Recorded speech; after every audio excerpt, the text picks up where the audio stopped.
treatment of patients with respiratory conditions. The woman that started this is named Shaman Lamka, and it was her husband that was passing away from ALS, or Lou Gehrig's disease. And while he was passing away over a period of several months, she found that it was a nurse and a respiratory therapist in particular that stood out, that really went over and above the call of duty, that was very compassionate, took extra time to be with them, to really set up a relationship with them. And after her husband passed away, she wanted to recognize both, and she was able to find the Daisy Award that nursing uses, and be able to recognize the nurse, but she could not find an award that respiratory therapy had. And that was true. We did not have an award up until that time. So Sherman took some of the money from her husband's life insurance policy, actually, and got this thing started. And now we help sponsor it. Organizations that join in and help with this give some money to help sponsor it to make it go on a national basis. We're one of 4 hospitals in the state of North Carolina that's actually presenting this award. Carolinas Medical Center, UNC just started it. I forgot the other one, and us. But this is our first of hopefully annual awards, and I can't think of anybody in our department, not shunning anybody else, but I cannot think of anybody else in our department that deserves it more than Mercy does. Mercy, every month I get notes with things that Mercy's done.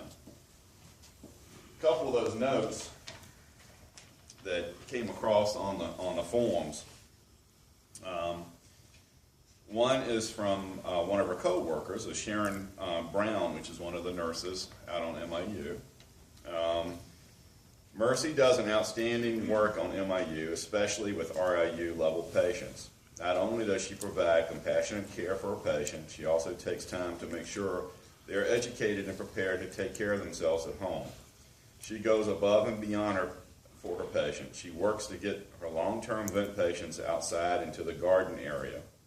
And for her family members, that's an area out next to rehab that we have a pond set up with fish in it, and it's a nice little area for patients to go and relax a little bit and get some fresh air.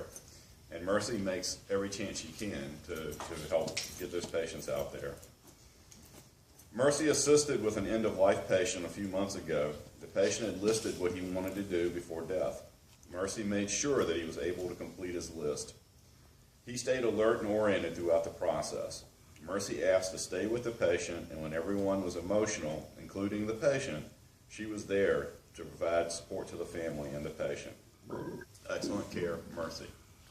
And again, as respiratory therapists, our job sometimes is to do just that, to be there, to be the calming influence, to make sure that as the person is passing, not only the patient, but also the family understands that things are being done to make sure the patient is as comfortable as possible. And Mercy's done that many times. Another note that we had is I have received firsthand compliments from various units regarding the exceptional care she provides. Recently, a medical doctor asked what special way Mercy did bronchial hygiene. Whenever Mercy did her patients, always showed rapid improvement in lung function within 36 to 48 hours. Mercy's always reflects professional demeanor, not just with her patients, but with her peers as well. She takes pride in what she does, and it shows in the extra touch she gives at the bedside.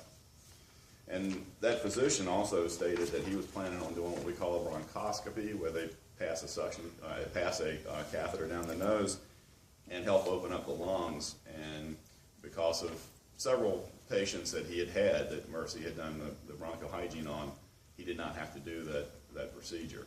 So again, for your family, I just want to say, you do a great job, and it shows. So Mercy, why don't you come down here for a minute?